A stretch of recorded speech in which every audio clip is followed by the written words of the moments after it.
Hold on till I get this. There we go. I am back, you guys. Okay. Let's talk. Let's see how many of my subscribers are still following me and want to watch my videos. Okay. So where did I leave off? Yesterday I couldn't talk because it was time of the, what am I trying to say? We were getting busy. So in the morning times, I'm able to talk a little bit more because we're slow at the store. But I wanted to talk to you guys about being an entrepreneur and how this all came about. So let's get started. Okay, who's following me? Who's watching? Okay, long story. I became an entrepreneur kind of like by force, if that makes any sense. I do believe in your life path, so I kind of feel like it was kind of by force, but at the end of the day, it was meant to happen. So,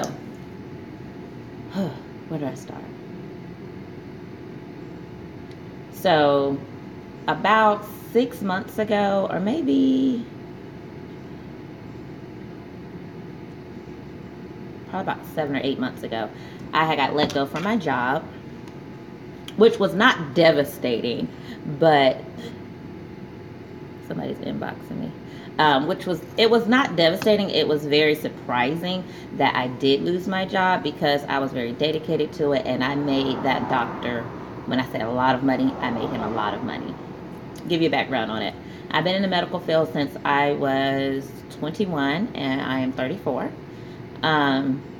The last 3 years of my job, I was into sales and medical, which fit my personality perfect because, as you guys can see, I've been on YouTube for a very long time, so I absolutely love talking about products.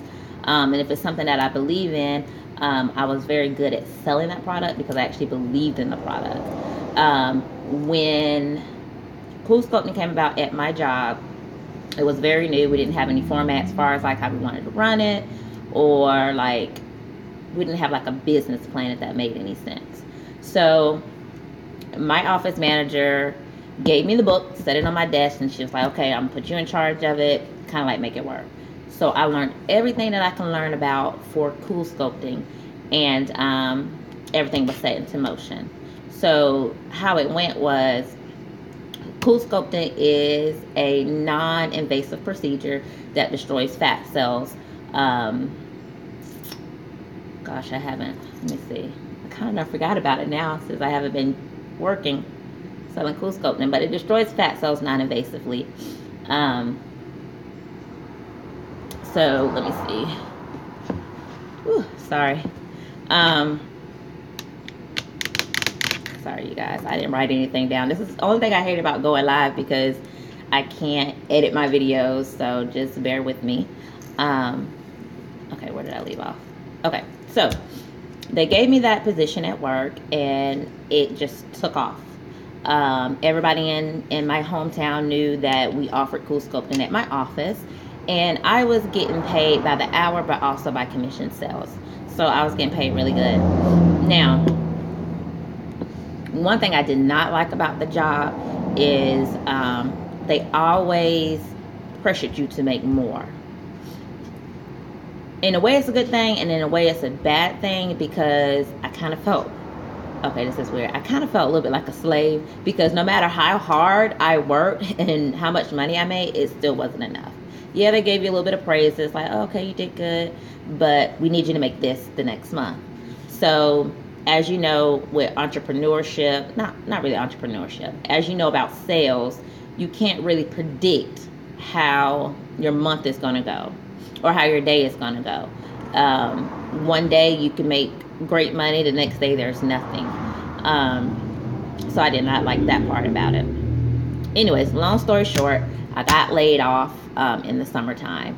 The doctor's wife, she came aboard and so I guess felt like she could do my job.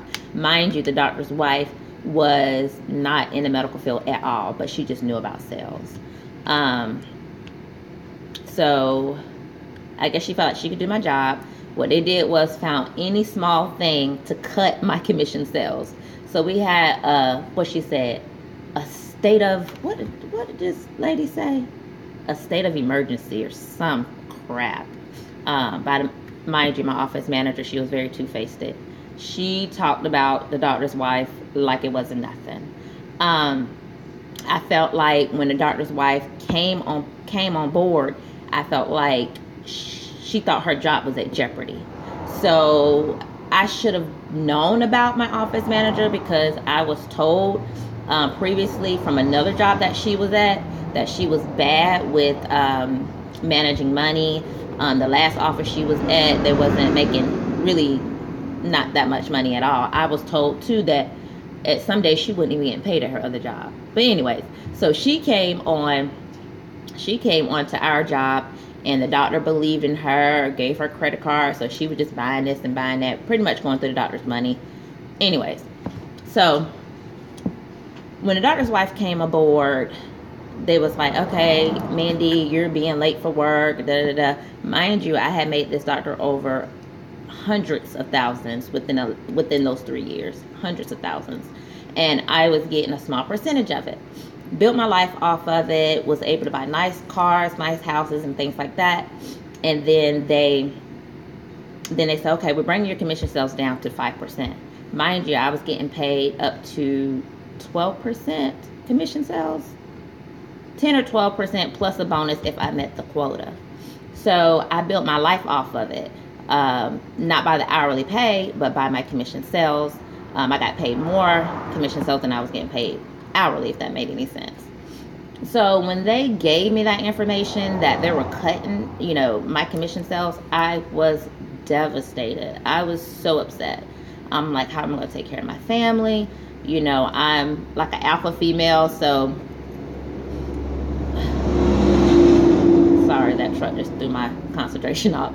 I'm like an alpha female. I want to make sure my family has everything that they needed. So I went out and bought this expensive house, thinking that my job was secure. And with them cutting my commission sales, I'm like, okay, what do I do next? So what I did was I wrote, let me see. I didn't write this down, so I'm about to backtrack. For this job, I used to write business plans. We used to have a meeting, and I put all my energy in it, as far as like, okay, this is how we're going to get this money in. I wrote business plans. They took the business plans, they implemented it, but I still never really got the credit for it, if that makes any sense. Okay. Backtracking. It is so hard going live, you guys. I wish I could see comments like Facebook, but I can't. So, or if I can, somebody show me. I don't see any comments. Anyways. So, got laid off. No, where did I leave off at? Okay, so when they cut my commission sales, I drafted up, I would say like a cover letter of marketing myself. I didn't have a resume attached to it. I was just saying like, I'm good at sales and marketing, and I went to other office that offered that procedure in my hometown. So, backtrack. When they come, I'm sorry, you guys. I'm so sorry, I'm all over the place. When they cut my commission sales, I went home that night very devastated, did not know what to do. Mind you, I need to take care of my family. I'm an alpha female. So I woke up that next morning and I drafted up a letter to go out to other office that offer CoolScope and to see if, I can keep my same money or either keep my same money, get paid more, and be appreciated. So that happened on Tuesday. Went to work on Wednesday. I guess the doctor found out that I was looking for work elsewhere. Got laid off the next day on that Wednesday. Submitted paperwork on Tuesday. Got a call back for an interview on Wednesday. Now, this is how funny life works. When I got laid off, it was 11:30 in the morning. On my way walking out the door with my stuff, I couldn't even get in my car. I was already getting a call back for an interview. So I kind of felt like it had got leaked out, because in the medical world, or doctors, they're very close-knit. They talk to each other. So I felt like one of the office that I submitted the paperwork to had contacted my employer and told them what I did. So I'm getting rid of my, packing up my stuff, and the doctor standing over me. Mind you, I made him hundreds of thousands of dollars within those 3 years of doing this procedure. Lets me go. Before I get in my car, I got a call for an interview. Now, mind you, the place that called me back for an interview, they've been trying to secret shop us. They were trying to figure out how successful CoolSculpting was for our store. Our office. Didn't really think nothing of it. So called me for an interview. Really, they did not want to hire me. They were just trying to figure out, how our business worked, if that made any sense. So, trying to think. I went in for the interview, and then immediately the office manager from that job says, "Oh, this is Mandy, the guru of CoolSculpting in Brunswick." Well, yeah. So, the guru of CoolSculpting in Brunswick, whatever. So I figured she researched me or whatever. So she says, "Okay, we'll come back with 3 reference letters, and we'll go from there." So I submitted 2 reference letters. One from my sister, she was a doctor, and then her husband, and he has in the corporate world. I'm not gonna give out too many information about my family members. But anyways, so when she first told me, she says it's okay to get reference letters from family members, but get it from your previous jobs. I did. I had reference letters from 2 nurse practitioners. I went through all that. Anyways, I did not get hired.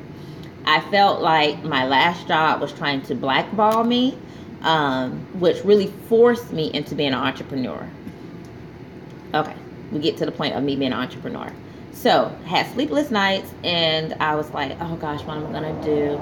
And my boyfriend that I'm with now, I love him so much. As you guys know, I had got a divorce. He's an entrepreneur. He always worked for himself since I can remember. I don't really think he probably had like maybe 3 or 4 jobs, but he always been an entrepreneur. So opening up a convenience store has always been his dream. Me, I knew I wanted to be an entrepreneur, but I didn't know what field I was going to, go into as far as being an entrepreneur. I also knew that I needed a partner. I'm very big on doing dreams as a group than by myself, if that makes any sense. So we went off to this venture. So we got this store that was owned by Indians. So it's been owned by Indians for like 30-something years, ever since it's been a convenience store. And this store had sat for, I think, about 3 or 4 years. And when we went to look at the building was almost condemned. So I'm looking at it, and I'm like, oh, are you sure you want to go into this, into this building? It had leaks in the roofs. It smelled like mold. It was horrible, but the bones were there. They still had the coolers for the drinks. It was still set up like a convenience store. It just needed to be revamped. So contacted the landlord. We set up a contract, and then he started to fix the building. So through that process, mind you, I know nothing about owning a convenience store. I just kind of have an idea on how it works, but I'm a very, very fast learner. So what I did was I went to other convenience stores, seeing how their stores were set up, their prices and things like that. Okay, so now we got the convenience store. The name of my store is called Good Times Convenience Store, and me and my boyfriend, we sat in the garage for, hey baby, good morning. We sat in the garage every night talking about our dreams. And that's one thing I can say that I do like about my new boyfriend is he is a go-getter just like I am. We think about new ways to make money every night. I mean, he's just the perfect guy. But anyways, so let's see, where did I left off?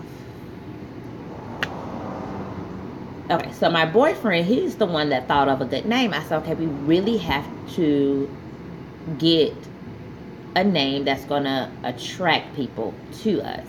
So we thought about it. And if you ever seen the television show Good Times, it was located and on poor side of town, and they didn't have much to be happy. So I was like, okay, that matches because our convenience store is located in an urban area, which I actually feel very safe here because everyone loves us. My customers are starting to feel like family.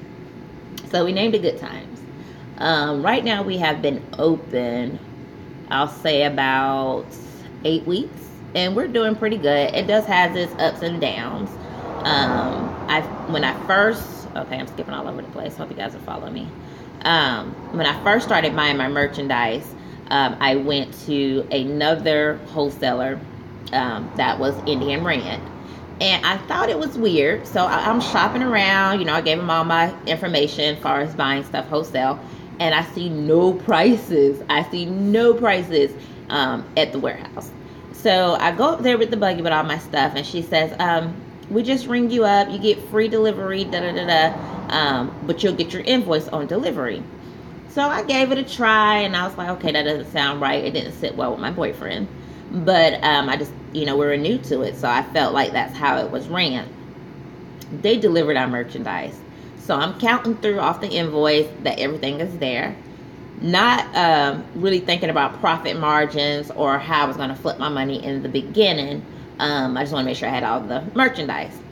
So while the building is still getting ready, I'm doing other paperwork, and I said, okay, now it's time for me to price my items. So I put a day aside to go through the numbers on what I bought for the item and how to get the correct profit margin so my store can survive. You really don't want to buy something that you only make 50% profit off of, because you'll fail. You don't have to be greedy. You don't have to mark it up so high, but it has to be marked at a certain price where you can pay yourself, you can pay your rent, lights, water, internet. I mean, there's tons of other bills that you have to think about when you're purchasing your merchandise and making a flip. So when I went over it, I was upset. They overcharged me. And my boyfriend, when we first got the merchandise, he says, this doesn't look like the amount of money that we spent. You should have had way more products than this.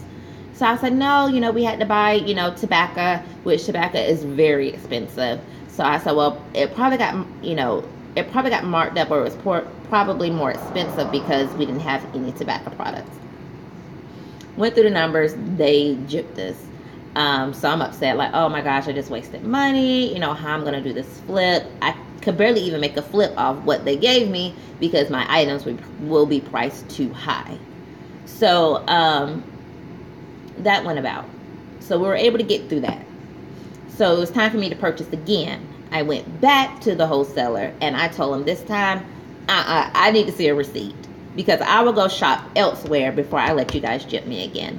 Mind you, it's a convenience store warehouse, so I actually need to go there because a lot of other wholesalers don't have what convenience stores need. Far as like 2 for $1 candy, I guess you'll call it paraphernalia, like grinders and things like that. A lot of wholesalers, it depends on where you go. So I needed to go there. So the manager from that wholesaler came out. I brought my old invoice and I'm like, look, you overcharged me.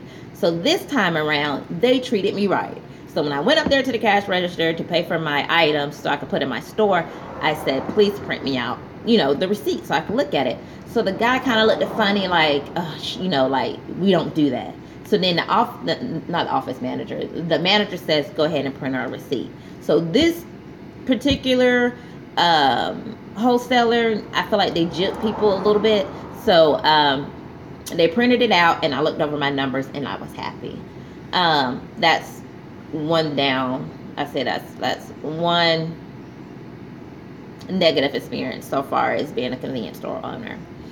The positive side about being a convenience store owner is I have no one over me. I don't have to deal with politics. I don't have to kiss your butt to feel safe in my job. It's a different type of grind. It's a different type of hustle. I wake up every morning, with a different type of motivation, far as making money. Let's see the plus side about it. That we're all black owned. I did open the store with my savings, so I didn't take any loans out or anything like that. That was a plus. And the community needs it. The community needs to see other black entrepreneurs, because it got to a point where I felt like the black people in the urban community felt like being a business owner was not for them. And I can see why you would think that, because you don't see a lot of black business owners. Given the time that we're in right now, Donald Trump, all this racist crap that's going on, I think it's a plus for the community, because studies have shown that black people feel comfortable shopping for black people. Love that. That's a plus. Let's see what was negative. Okay, so a lot of the other Indians, pretty much, I'm sorry I'm skipping all over the place, but I hope you can follow me. A lot of the Indians kind of blackballed my landlord, because my landlord used to rent out to them. They felt like either he was overcharging or he would not sell the building, which I'm so grateful he didn't sell the building, because there used to be a lot of buildings owned by black people, but they sell it to Indians. So they blackballed them. So they opened up stores around this building. So people had to walk either, I'll say 3 to 4 miles to that convenience store, or about 5 to 6 miles to the next convenience store. This is the perfect location that we're at now, because it's a walk-up spot. I'm actually right across from some apartments, which houses, I would say, probably 500 apartments. So it's a very, very great location. So when, I guess, the Indians found out that we were opening up the store, I was talking to my landlord before we made the contract permanent, and he says, I don't know what happened, but I've been getting a lot of calls about the building now. Mind you, it's set for 4 to 3 years. No one didn't want it. But when they found out that we were coming into it, they tried to sneak the building from up under us. Mind you, I don't have Indian money, and I'm not being racist, but most convenience stores that's not commercial is ran by Indians. So, I was talking to the landlord, and I was like, please give us a try. Don't think about the money. Think about, black entrepreneurship and things like that, which I think he already had that in mind, but he didn't let me know. So when I found that out, he says, well, I want to let you know there's more offers onto the store. I could not sleep. I was so mad at my boyfriend, because he did talk to some other Indians that own convenience stores. So I think that's how it got leaked out. So I was like, how could you do that? We don't need their help. Even though they're successful, we'll figure it out on our own. So my boyfriend seen me in tears, because I was like, my dream is going down the drain. Like, I'm not going to be able to open up a convenience store, because it's going to be stolen from me by Indians. So we're sitting in the garage, and that's where we have our come to Jesus moment. We sit in the garage, and we have our conversations. And my boyfriend, he was quiet, but he was texting on his phone. But what he was doing was he was contacting the landlord and explaining, how much we need this store, and, how upset I was. So then the landlord calls, and he says, don't worry, just give me, some time to think about it and get the paperwork up. But, pretty much go to sleep happy. He didn't tell us we had the store at the time yet, but I was able to sleep well that night. And then by the third day, because he was still thinking, so by the third day, I said, oh my gosh, I have to call the landlord and see what's going on. And he says, again, don't worry, I'm getting the paperwork together. I still haven't quite made my decision. And then I will say maybe 2 nights later, I got the phone call that we got the building. Excited. So we got the building, but still we had to get the building up to code, because mind you, this building has been sitting for so long. So you have to have it, it has to be up to code for people to come in and out, like an occupancy license.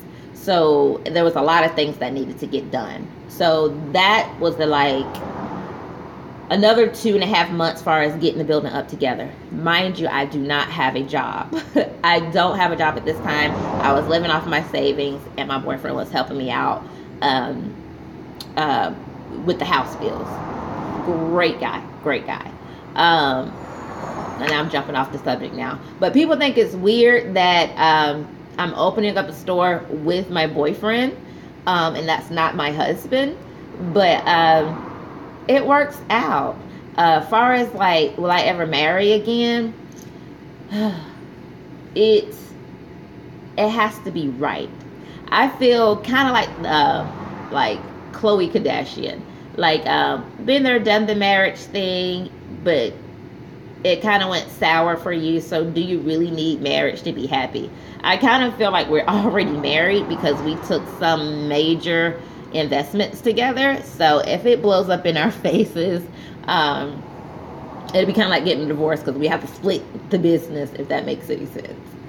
Let me see what else. Changing topics, you guys. Aw, somebody's watching me. Okay. Changing topics. Why I have been gone from YouTube for so long.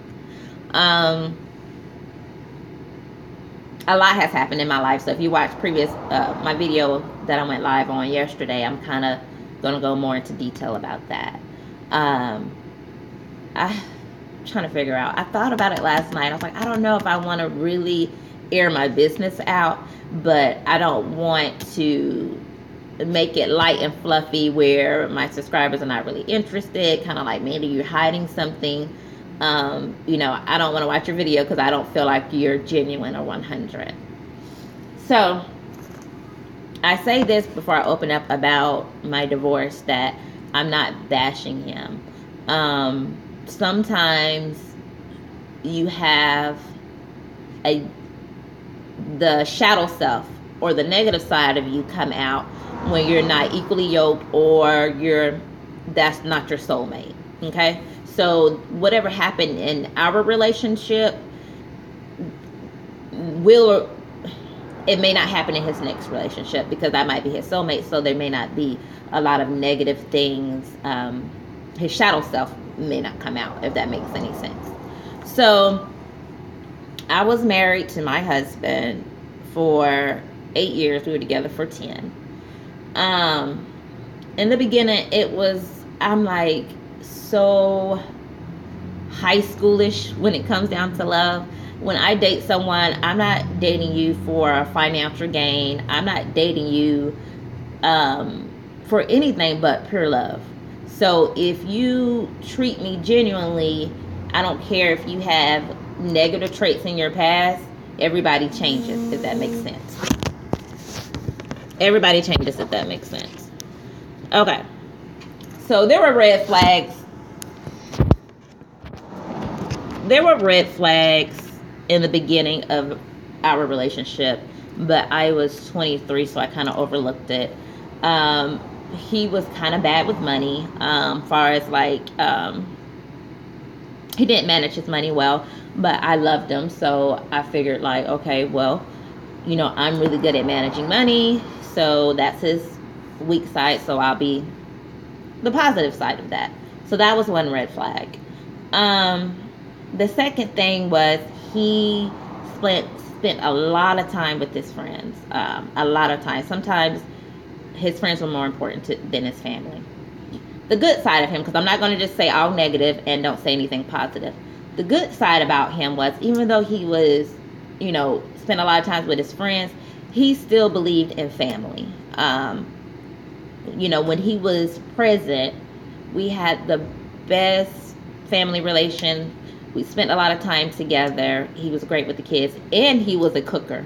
So when we first got together, that was my first time ever moving out. I was 23, so I said, okay, this is how you're supposed to run your apartment. I was going to cook for him every day, keep the house clean, da-da-da. And what happened was, every time I cook a meal, I think like a week go by or 2 weeks go by. All right. That's a customer. A week go by and he'll cook the same meal. So I was like, okay, look, I'm not going to have competition with you in this kitchen, because I felt like he was comparing foods, like his tasted better than how I made it. So he ended up being the cooker in our relationship. Mind you, I can cook, but you really didn't need two people fighting in the kitchen. So if that was his, strong suit in the relationship, then so be it. But he cooked excellent. He cooked so good. Okay. So another downside to my marriage was he would stay out. He would stay out a lot. The red flag before we got married, he went missing for I think the whole weekend, and I kept calling him, trying to figure out where he's at, and then he finally shows up like 2 days later. Being naive and dumb, I didn't think nothing of it. So over the courses of our years of being together, he would stay out longer and longer. It was one time, and I hate to do this, but I'm just being 100. I had some bad sides too, so I'll tell you about that in just a minute. So there's a cause and effect to everything. So it was one weekend. I had one car. Hey, welcome to Good Times. Can I get how much I like to? It's 99 cents. What one? Yes. 106. 80 at the shop. Mm-hmm. Why, you need your hair cut? Oh, dude. I let my hair go right back out. Oh, was it long? I had to cut it. Oh, okay.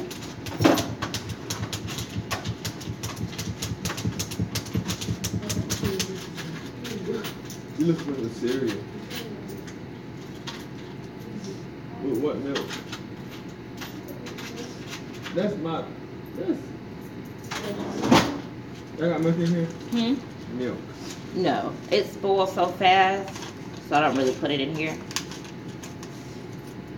$18.94. Thank you, you guys. Don't forget, on Saturday we'll have hot food. We're gonna do seafood again. Yeah. Okay. So where did I leave off?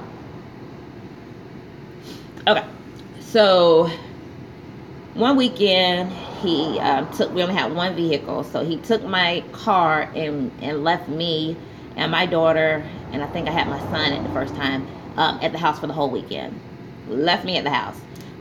Did not have a car to go get food or anything like that, but we did have food in the house. I'm not saying he left us without food in the house, but if you're my husband, you really shouldn't be disappearing on your wife like that. So he left, and my grandmother, my first home I purchased a neighborhood down from my grandmother, because my grandmother raised me, and I knew she was going to get up in age, and I wanted to be close by her. So my grandmother practically lived at my house. If she wasn't home, she was at my house. So, yes. So,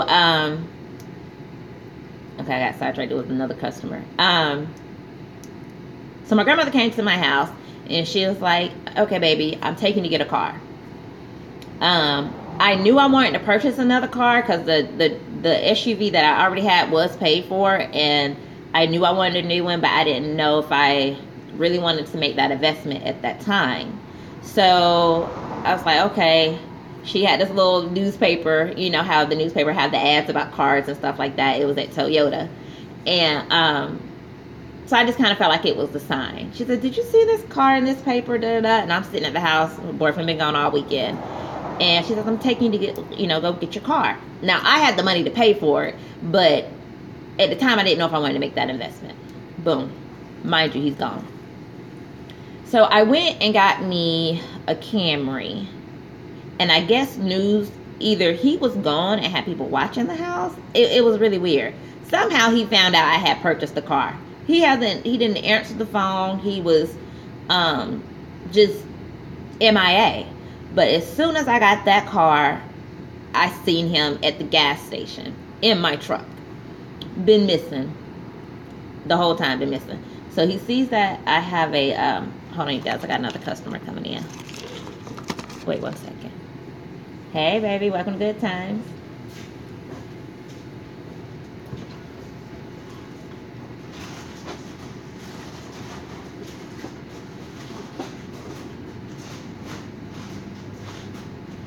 Give me 1 second, you guys. I look weird without lashes.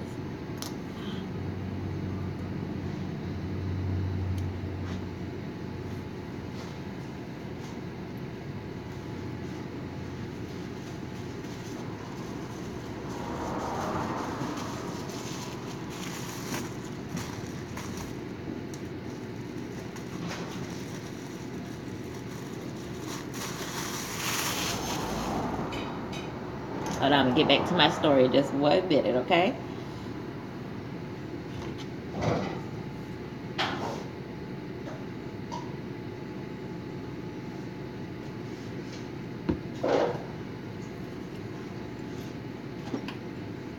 Have you guys tried this lotion? So while I'm waiting, have you guys ever tried this lotion? My best friend, she dropped this off. Hey baby, hey T. What can I do for you? I see. I was thinking about y'all. So you know when he can come back in this store and ain't got it. Thank you. Fine. I'll see you. All right.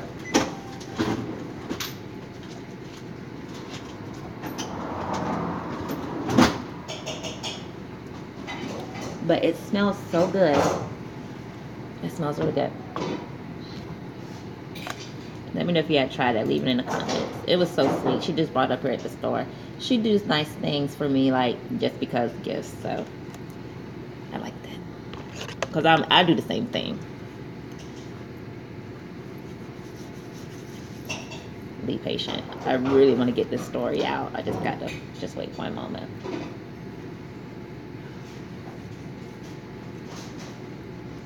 I wish I could see comments where you can tell me where I left off at, like Facebook. But I feel more comfortable doing it on this social media site than Facebook, because my subscribers have been following me for so long, and I feel like you guys are family.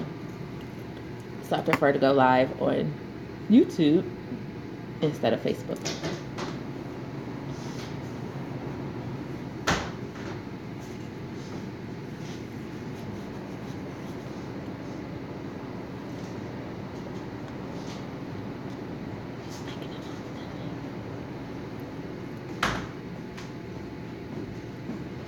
Alright, is that all you need?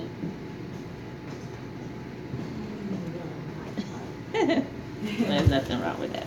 Okay. You don't have bread.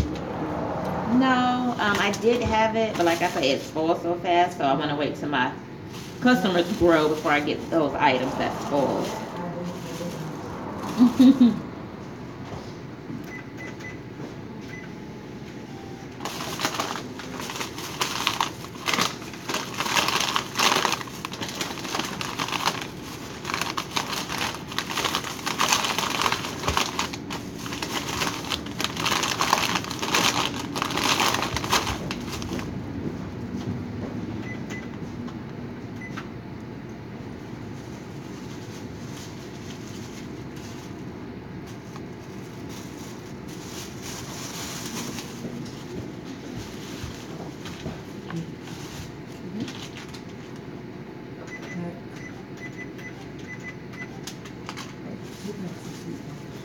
Alright.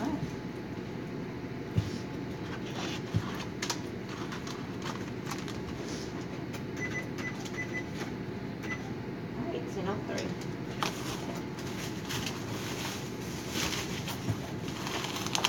You live next door, don't you? In apartments, Mhm. on 124. Okay, good. Right up by the mailboxes. Thank you. I appreciate you. Thank you. Cold today. It is. I see ya. Alright. Alright, I'm back. I felt like if I go live now in the morning times, because we're a little bit slower, so I can won't get interrupted as much. So, okay, where did I leave off at? So, he found out that I got the car. And I was so upset. You know, he was gone for almost the whole weekend. Him and his friends took my car and went to the club. So I'm waking up in the middle of the night because I didn't know he took my brand new car. Why didn't you? You left me with the only vehicle I had. You left me for a couple of days. And then I had a new car, and then you come and you take that. So now I have nothing. I don't know. I'm trying to think of the time that. I mean, he treated me bad. So I'm thinking, I think he ended up leaving the other vehicle somewhere else and took that one, or he left my old vehicle and took the new car to the club. Red flags all over the place, honey. So, me being naive in love, I loved him. So, I'm a type of person where I'll get mad, like furious, but I don't like living in that space, so I don't stay mad for long. Got over that. It was just a lot of things on why I got a divorce.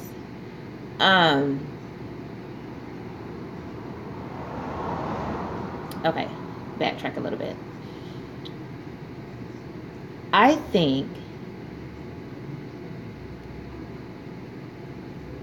I would have not been so acceptant to negative behavior if I wasn't treated bad as a teenager. So the saying always goes, you pick a man like your dad.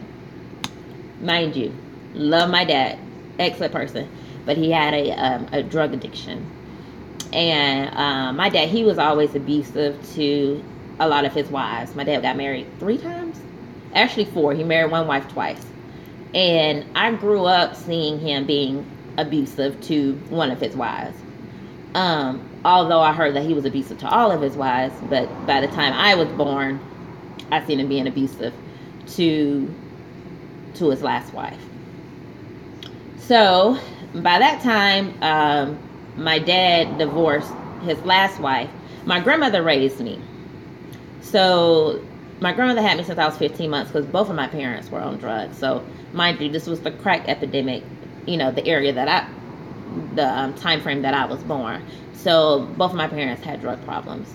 So my grandmother raised me. It was a very peaceful house. I was spoiled rotten, had canopy beds, like real nice rooms, she just spoiled me so much. House was peaceful, so peaceful. So my dad moves in when I was about 15, moved back in with his mom.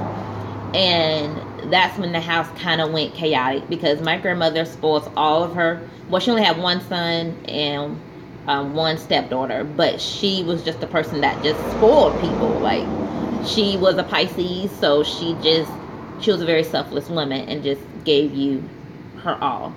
Anyways, so my dad comes. He's a grown man. I think he was probably in his 40s by that time. Grown man, but yet she still spoiled him. So that drug behavior was introduced into my life because she could never tell him no. So he needed a place to stay. So, drug addicts have a different type of lifestyle. So my life just changed overnight.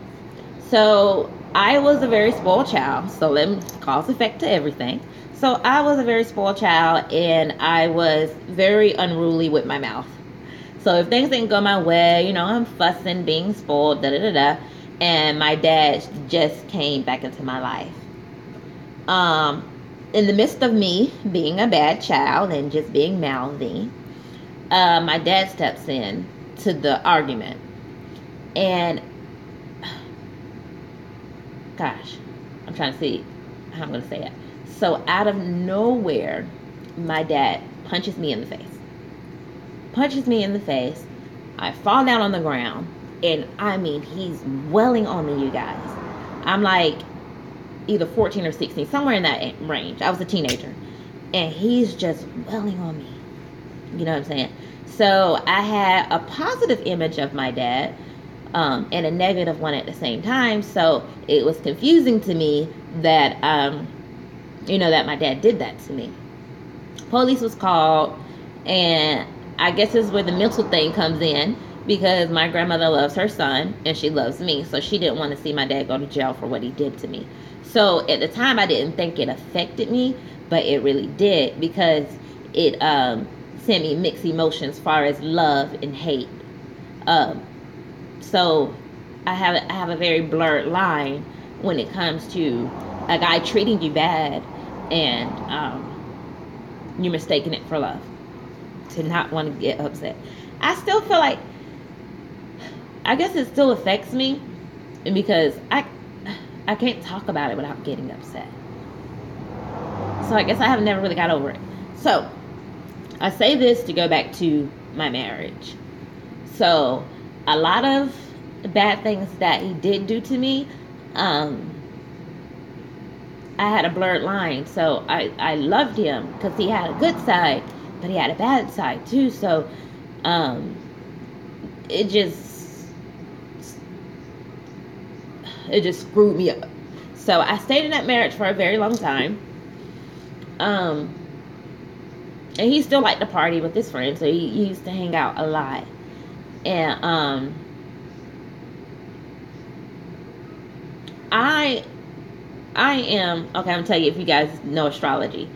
I am a Leo rising, Gemini sun, and a Libra moon. So if you guys are in astrology, you could just imagine my personality.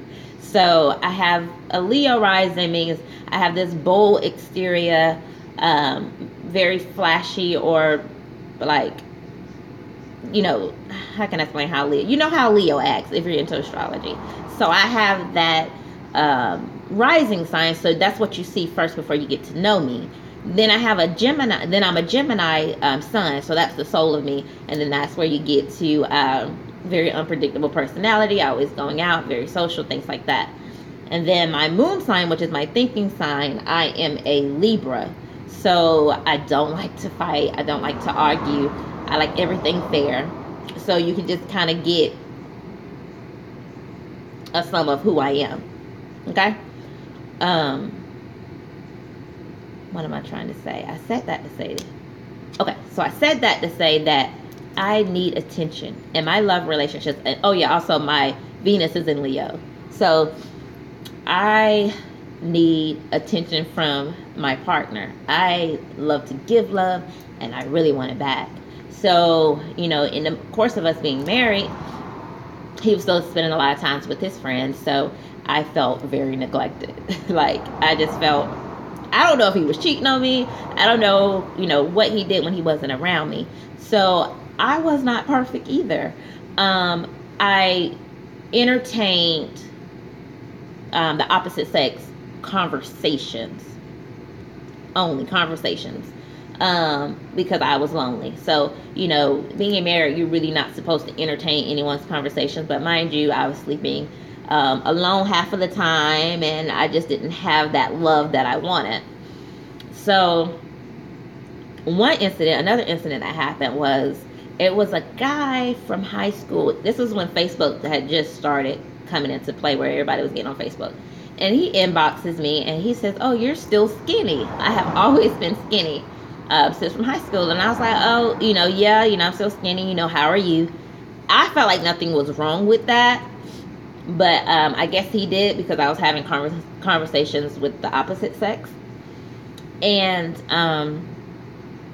he went out that night with his friends, drunk, went out with his friends. And when he came back in that night, he was furious. So I don't know if he already had that information before he went out. So he went to drinking and went to thinking about all those things. And when he came home, he was slamming doors, just slamming the doors, slamming, you know, the kitchen cabinets. So I said, you know, I'm going to act like I'm asleep. You know, hopefully, you know, this anger will go away. I'm going to act like I'm asleep. So he comes into the master bedroom, walks into our bathroom, and when he comes out, he slams the door. So I guess he was trying to wake me up. I hear everything that's going on, but me being a Libra moon, I did not want to engage with it. So in the middle of my sleep, he comes and yanks me off bed by my neck. Yanks me off the bed by my neck. And I'm laying on the floor. We had a really high bed, so I think the bed came probably up to my hip here. So I'm laying on the floor, I'm looking up at the ceiling, and he's like choking me. So I'm starting to get numb, things are starting to get tingly, and I'm thinking to myself, are my kids gonna find me like this? You know? So by the time he was choking me and everything was going numb and everything was going tingly, I said, well, maybe if I play dead, or maybe if I play like I'm already passed out, he'll let go of my neck, because it was nothing I could do to have him to stop choking me. So the last second, I just kind of passed out like that, and he lets go of my neck. So it was, I can't really say if he was trying to hurt me as far as like killing me, or if he was just upset. So I guess he snapped back into it. So I scoot back and I sit up and put my back against the wall. And I said, why are you doing this? I love you. Why are you doing this to me? And then that's when he goes through explaining about, the Facebook thing, that somebody inboxed me on Facebook and things like that. And he was still upset. My daughter, she was probably about 11 or 12 at the time. She was a little bit older. Between 10 and 11, I don't remember. 10 and 12. So I immediately I dash out to her room to wake her up. And I say, call the police. But mind you, our relationship has always had explosive arguments. And then we'll go back to a happy family right after that. So my daughter woke up trying to reason or trying to figure out like what's going on. Like, she's trying to get the story. But he's in this rage at the time. So I told her, I said, call police. So by that time, I don't really want to get into too many details, but he grabbed some things that could be used as weapons, and he started to try to drag me back into my room. But he was making it seem like he was going to hurt himself. But I knew he had the upper hand at that time, so I could not go back in that room, with them. I knew he wasn't going to hurt my daughter. He never hurt my daughter. He never done anything mean to my kids. So I had to leave her there, because his anger was not with her. His anger was with me. So I had, I was wearing lace wigs at the time, so I didn't have no wig on my head. Braids were old, just sticking up on top of my head. And I dashed out with no shoes on. My grandmother lived one neighborhood down. So I was able to run to her house, and I go bamming on the door. Let me in, let me in. So she finally gets up in the middle of the night, lets me in. Locked the screen door. What do you call it? The burglar bars. It was like a screen door, but it was like a burglar bar. You know how those old houses was? So she locks that. I run back to my old room, because she still had my room set up, mind you. So I run back to the room that I was in, and I shut the door, and I get in my closet. So I guess he thought about it. So I had enough time to get to my grandmother's house, because it was like either a couple of minutes later, he was able to start knocking on my grandmother's door. Now, mind you, my grandmother had an abusive husband too. So, her mind is a little messed up on that aspect. So she was trying to be very protective of me. So she opens up the door, and she doesn't open the screen door, but she opens up the door, and she says, you're not going to touch my grandbaby. I remember hearing her say that. And then with him being in a rage, she's like, you're going to do this to me? He's explaining, like, because he's really sweet to my grandmother, like, out of all people, you're going to do this to me? Like, I need to talk to her, da-da-da-da. And guess what? She lets him in. She lets him in. So, I couldn't really fault her for it, because she was an abused woman at one time. So, I'm trying to think, this happened years ago, so I don't really quite remember. Either he had calmed down, either he talked to me, calmed down. I don't quite remember that part of it, but that's the end of that memory. Either I stayed the night and he went back home. I mean, whatever. So again, he's not a bad guy, and like, I didn't mean it to say it like that. How I'm trying to say it, because I just told you a horrible story. I didn't know if I wanted to open up and tell you guys, my personal life. But I wanted to be authentic on YouTube, because you guys deserve that. The people who have followed me over those years. So I had an abusive marriage. Trying to see I'm just going to tell you something positive about him. I don't blame him for the way that he behaved. Actually, I felt kind of sorry for him. Because he grew up watching his mama be abused. So, only thing he did was repeat it, what he seen as a child. And mind you, his mama is still married to that man today. So, I try to think like him, that he may have mixed up love the way I mixed up love. And two broke people came together. So that's what happened. I'm trying to tell you some good things about him. He was a very... now I can see something. Hey, you guys. Oh, I love the comments. Thank you for coming.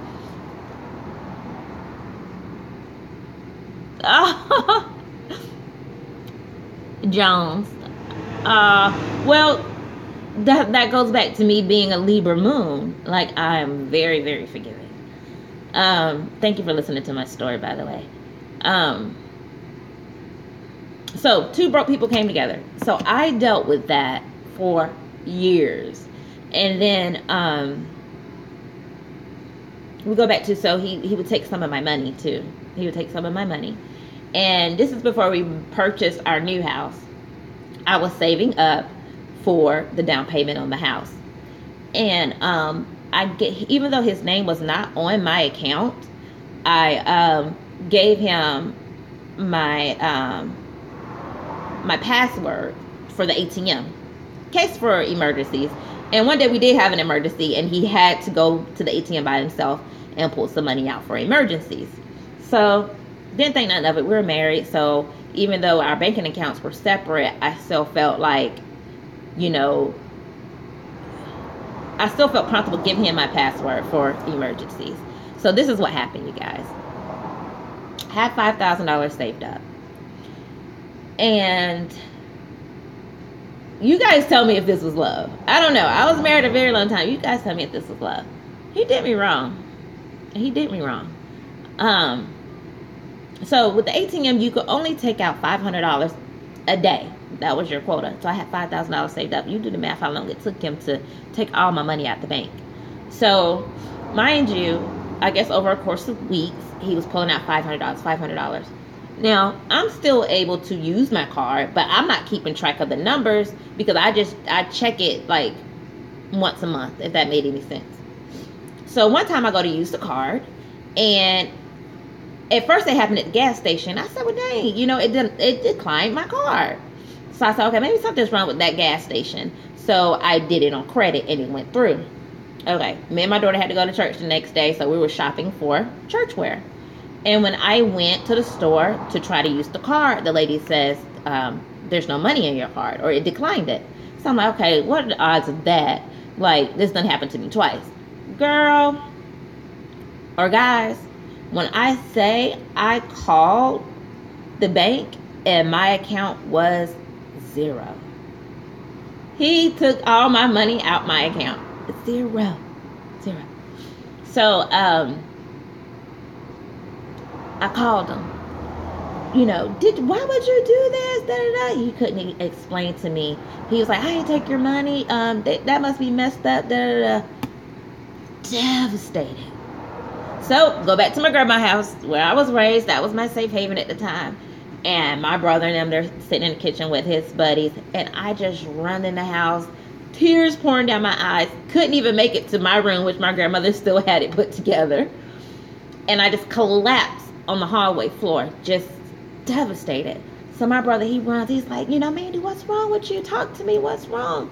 And the only thing that could come out my mouth was, he took everything. So, my brother did some investigations or whatever, and, of course, he found out he took my money.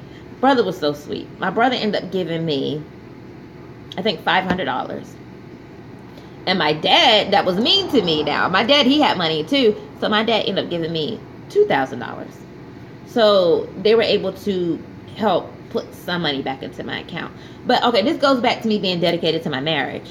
So that was, besides the little tussles we had, I felt like, okay, this is my test to see if I'm a strong woman and I can stay with my man. And I'm sorry if this is going long. You guys can kind of skip it once I stop. You can kind of skip over the video on whatever you want to watch. But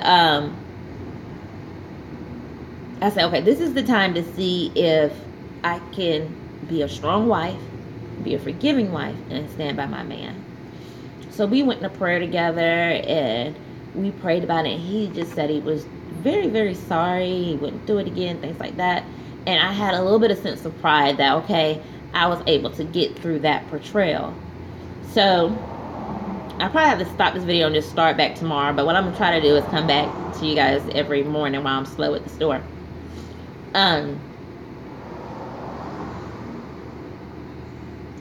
So I felt very proud that I was able to forgive him and things were getting back on the right track. But I'm going to end this video like this. I had a lot of ups and downs in my marriage. And I didn't want to really put this out to make him look bad because, like I say, sometimes you're unequally yoked and your shadow self can come out more when you with somebody that you're not really compatible with. Sometimes I feel like if you have the perfect partner, you know, there's no reason for your shadow self to pop out if you're happy and content. So maybe there was something about me, you know, either I was too flirtatious or something that his shadow self had to come out. So I can't just say, you know, he just did this out of the blue. I can't just put all the blame on him. It takes two people to argue. And mind you, I am an alpha female, so I can get very slick at the mouth and take a nigga that's up to here and bring him down to here with just my words. But anyways, I'm going to let you guys go. Leave a comment on what you guys want me to talk to you about tomorrow morning. If you guys want some more personal stuff about me, or if you guys want to know something about, you know, my business or entrepreneurship or how I'm going with that venture in my life, anything you guys just let me know. And I want to kind of start doing this more often because it's very therapeutic. I love you guys so much. Thank you guys for tuning in to My Mady 28, and I'll see you guys tomorrow. Bye, dolls.